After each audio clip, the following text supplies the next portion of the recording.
नमस्कार भावांनो, बैलगाडा क्षेत्रातील देव वृत्समय एकादशा हिंद केसरी बकासूर बद्दल मी अपडेट घेऊन आलेलो आहे की बकासूर आज मौजे गुरुसाळे एकादत एक मैदानात पळणार आहे की नाही हे आपण या व्हिडिओ मार्फत सांगणार आहोत।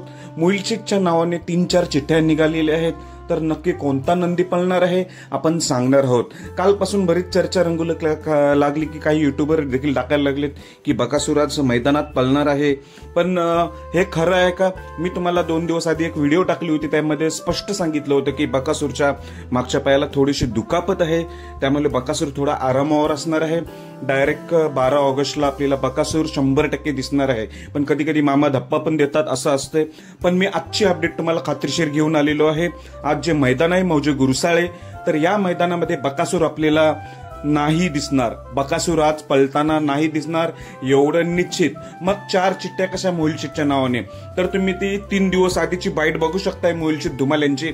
यांनी स्पष्ट सांगितलं होतं की 8 ऑगस्टला माझ्या नियोजनात जो विराट नावाचा नंदी पळतोय नाशिक एक्सप्रेस, मोहिलशेठ धुमाल यांच्या नावाने जो नियोजनात पळतोय विराट, तो आजच्या मैदानात पळताना दिसेल। त्यांनी 3 दिवस आधीच सांगितलं होतं की विराट 8 ऑगस्टला पळणार आहे आणि बकासूर 12 ऑगस्टला पळणार आहे।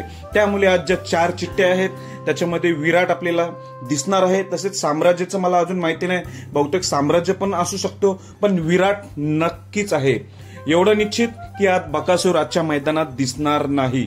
धन्यवाद भावांनो।